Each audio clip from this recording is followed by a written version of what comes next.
and I promised you a super talk this evening, so here it goes. Here you have Selina. Selina is a great talker, as you know. You know her. She's really good at it. But is she also good at emailing and having meetings? Let's see after this talk.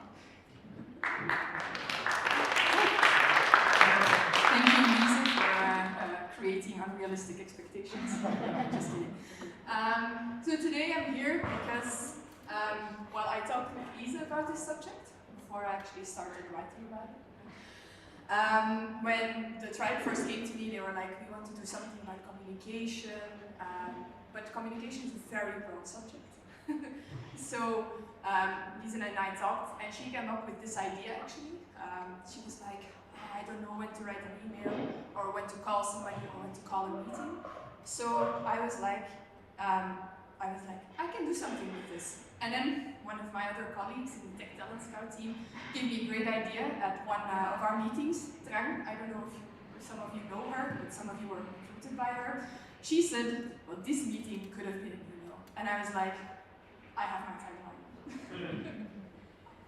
So, what are we talking about today? We are talking today about how to communicate within my company. As you all know, and as you're all aware, we all have those colleagues who are like, oh, I'm going to send this email and I'm going to CC a bunch of people. It's very long email chains. Or during Corona, we had those colleagues who were like, let's do everything virtually right now. Let's have a virtual coffee break. Let's have a virtual elevator pitch. Let's have a virtual this. And where does it stop? So, I'm going to tell you a bit more about this. Well, as I said, we've all been there. You've been in a meeting, and you've thought to yourself, okay, this one should have been an email. And I do agree with you on a lot of those times, but not on every time.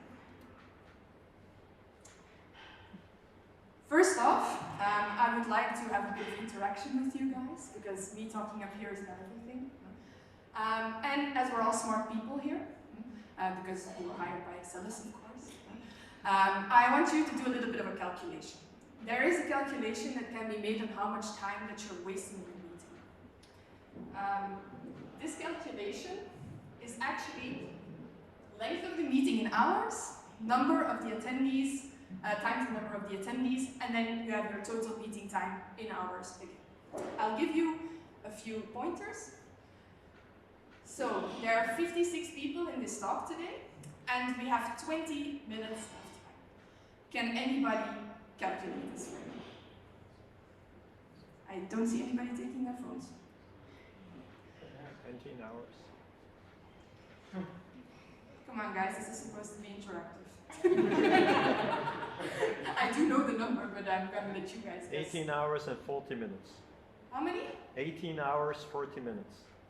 Not entirely correct. I'll give the correct answer then. It's 11 hours and 20 minutes actually that we are 20. wasting here. But are we really wasting time when I'm trying to teach you about how to save time? So the first thing that you actually need to do when you... Oh, wait. I have my thing switched up. Haha. No. So Zoom fatigue. It's been something that has been said a few times already. Of course, we don't use Zoom at Exellys, we use Teams. But Teams fatigue is also a thing. You know, when COVID struck, everything became an online meeting. All the in-person meetings stopped. I don't know if any of you worked before COVID struck. Can you do a show of hands? Aha, good. Then you know what I'm talking about. Very old school. And we even see people doing meetings for the slightest inconveniences, like I said, virtual coffee breaks. We also scheduled back-to-back meetings, which was something that wasn't done for the people who were here before COVID struck, which was something that wasn't done before this. Between meetings, you had some time to go to the bathroom, you had some time to take a coffee, to get some water, to talk with somebody. Now, I think you all know that's not a thing anymore. For some reason, people assume that when you're at home, you have everything you could have, or you could want to have, and they just schedule meetings back to back to back to back. So, studies also showed that this Zoom fatigue is a real thing because we need to make more of a visible and emotional effort when we are talking to people in this meeting. Because you cannot rely on those non-verbal cues that you have when you're in a physical meeting with people. You cannot see people crossing their arms or rubbing their eyes or giving out a bit of a sigh, like, ah, is this meeting over? Those are things that aren't there. You just have to make more of an effort. You have to like nod the entire time, like, yes, yes, very interesting. Ah, yes, yes. But that's something that you wouldn't do in real life, if you're being honest.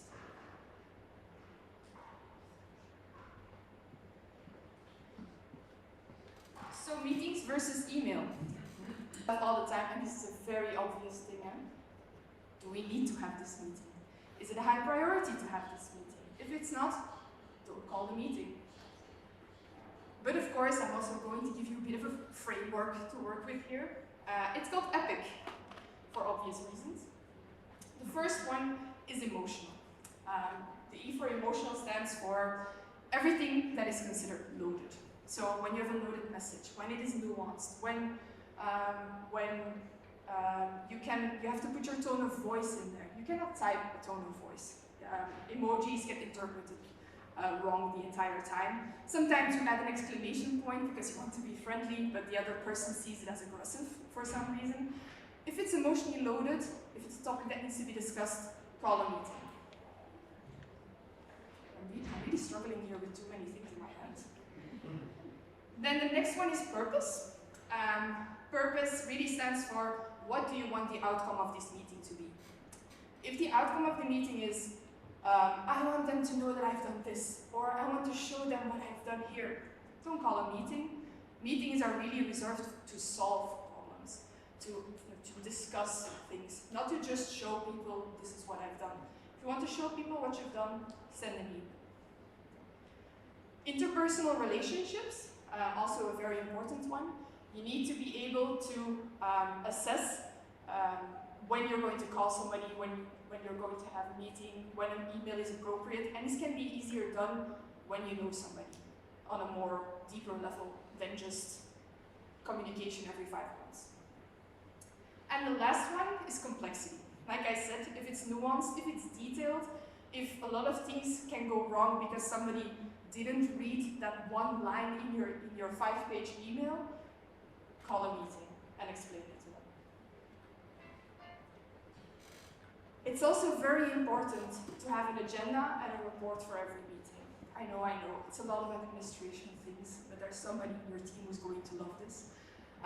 Agendas are really there for timekeeping and to make sure that everything is covered. If things are not covered, then you just know, okay, these points were not covered, and we can push them to the other meeting, put them on the next agenda. Also for timekeeping reasons, you can say, okay, I want 10 minutes for every subject. Those 10 minutes, if they are coming to an end, somebody can say like, okay, let's round up, because if this meeting goes on longer, and it's your first meeting of the day, you just know like, I'm going to be late for every meeting today. I'm going to have to skip my lunch break to catch up with my work. Not a nice feeling to have. I think we've all been there at one point. The report is there for accountability. So when somebody makes a report and says, okay, these things were really discussed, then you can say, okay, this person is going to do this and this person is going to do that, and you can always go back to that report. You can always say like, okay, what was the thing that I needed to do? And afterwards, in the next meeting, you can say, hey, Kinzia, have you done this thing that we asked of you? It's very easy to keep track of what people should be doing. But watch out. There are 2 things that are absolutely toxic in a working environment. First one is a meeting creep. The meeting creep is that one recurring meeting that's there every week, same time, and you just have no idea why it's there. You're always in that call, and you're always asking yourself, what am I doing here? Then ask yourself, okay, have I made a valuable contribution in the last 3 weeks? No, probably shouldn't be in this meeting. The second one are zombie email threads. The zombie email threads are really those threads where somebody CCs a lot of people, and then people start replying. Not everybody replies to the latest message. Some people reply to the first message, some people reply to the latest, and a lot of people reply on all the things in between. And it just becomes that one train wreck that you cannot keep your eyes off, but you're so confused about what's happening. I have a very nice anecdote about this one from my days when I was studying at UCLL. One of the students wasn't happy with her grade, so she decided to email the professor. What she didn't realize was that she was putting the entire campus in CC. So she sent the email like, I'm not happy with my grade, can we discuss this please? And the entire campus was in CC. And they started replying to her, you put the entire campus in CC, you put the entire campus in CC. A lot of people. And then the funniest thing, a lot of people started replying to those replies, like, she probably already saw this and she's embarrassed, stop sending these kind of things. And in the end, they were doing the same things as the first people were doing. So try to avoid these. Now, making a phone call. We're all millennials and Gen Zers here. If there's something that we hate doing, it's making phone calls. But I'm gonna teach you in which instances it is very nice to make a phone call, just to get ahead of yourself. So here, hello, is it me that you're looking for? When you pick up the phone. When do you call? There are two instances. The first one is you need an answer ASAP. You all work on projects at the client. You all have codependencies on people. Sometimes you need something delivered by a certain time, or your deadline is going to be in the danger zone. And you send them an email like, hey, when can I expect you to finish this? But the deadline comes closer and closer, and they don't reply. You send another passive-aggressive email like, deadline is next week, when can I expect this? Well, this is not the way to go. When you need that answer, when you need somebody to sign off on things, please call them. They will not bite your nose off, as we say in Dutch. I don't know the English expression, if it's correct, somebody correct me if I'm wrong. They will, most of the time, gladly answer the call and give you the answer that you need. I have a nice anecdote about this one as well. Because I was like you at one point, I'm still like you at most points. But I was working at Benio, my internship, and I was responsible for making an onboarding document. It was an onboarding booklet for our trip to the facilities in Germany and in Belgium. And I needed to contact roughly 40 managers of the company to make sure that I had the correct picture of them, that I had the correct phone number, email address, and description of their jobs. So what I did at the beginning was email them. And I was like, hi, I need this, and this is the example, can you please give it to me? I didn't get a lot of replies, got some replies, but I think like 5 or 10 people. The 30 people didn't bother to answer me. So after a long talk with my colleagues and the deadline coming closer and they being like, Selina, we need the information for the printer, I decided to call them up because I had all of their internal numbers. I called them and they were very friendly. They were like, yeah, I'm gonna send it to you now. By the end of the day, I had all my answers. Just to show you how fast it can go when you really call someone. And also, bonus point, your manager is going to be angry when you don't deliver on time. They don't care that you are looking for feedback from somebody, but what they are going to appreciate is you being proactive and you calling somebody up and getting that answer in time. The next one is a good interpersonal relationship. Remember the I in EPIC? When you have a good personal relationship with somebody, just call them up if you need something. It goes way easier than just, send a text or send a WhatsApp like we do at Exellys most of the time when you need something. But call them up. The threshold is way lower to call somebody like that. And you will get a way bigger return.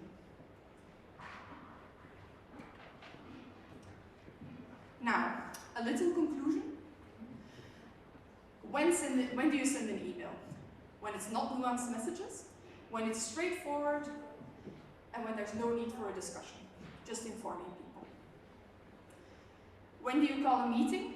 When there are discussions, when there are decisions that need to be made, when there's coordinating about who is going to do what. That's not something that you can do via email. And when do you call somebody? When you want direct feedback on something, and when you know them quite well. I'm not going to leave you with just that. I'm going to give a bit of tips and tricks. So the first one is no meeting mornings or afternoons.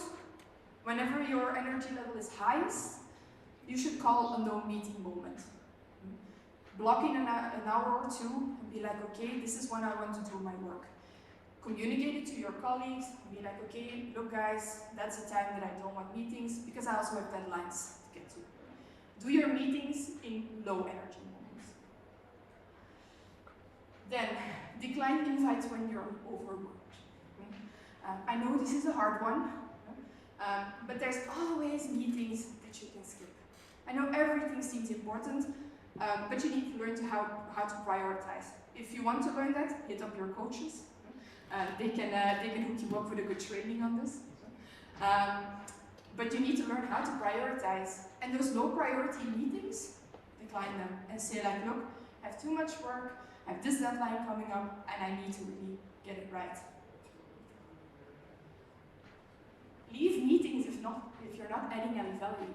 Like I said before, when you're in that meeting and you're like, well, what am I doing here? I have not said anything in the past hour. Why are you there? Ask to leave. If you don't see your added value, ask them like, look, guys, I have so much work to do. Most of the time these meetings are with your teams, so they will understand if you want to spend more time on getting that deadline or getting that project done. Don't freeze and pick up the call. Very, very much something to live by. Call somebody when you need that feedback. And start with the people that you know best. Start with the people that you're most comfortable with, and then it will just come naturally to you. And also, don't be afraid that you're disturbing people. If they don't want to take your call, they will just let you go to voicemail. You leave a voicemail, and then you can still send that email that you wanted to send in the first place. But at least you try. And then my last one is do meetings and emails in small groups. Especially meetings, like I said before, the more people that there are in a meeting, the higher your cost is in hours because of that emotional and visible effort that you need to make. It's really draining to do that. And emails, do it also in a small group. Don't CC your manager on every email. When your manager needs an update, send them an update mail, just to them and say like, look, this is what we've done and this is where we are now. To be honest, I've seen my manager, Marijke's inbox, and she gets 20,000 emails a day. I think they will be glad that they're not CC'd on every email because they do not read every email that there's to be sent. Now, this was the end of my talk. Thank you for your attention. And I wanted to ask if anybody still has questions for me. I'll send an email. Or you can call me about it, Edwin. I think your best email. Lisa?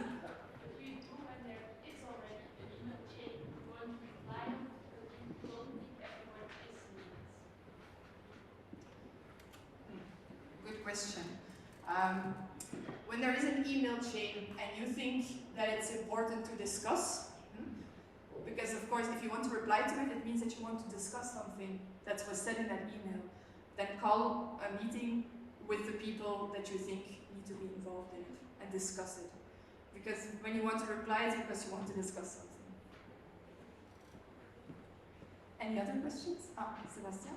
I haven't been doing all presentations, so I hope I don't ask a stupid question.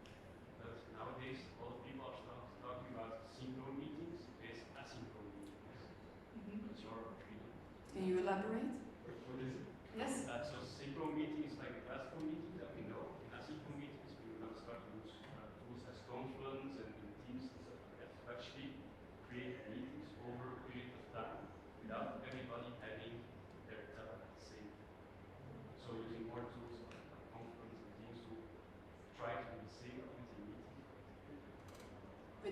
without having the meeting itself. That is something I think you need to figure out with your team as well, what lies you best, because sometimes some people are more productive when they talk to each other, really. Some teams are really, I know teams that are very functional, just using tools. I think that's something, I think in the IT world for development functions, this can be a really good tool. But I think for like more business-minded people, it can be a stopping point. But I wouldn't know because I've not tried it yet. Anyone? Question? Mike? So, usually meetings are also most effective when there are not many people.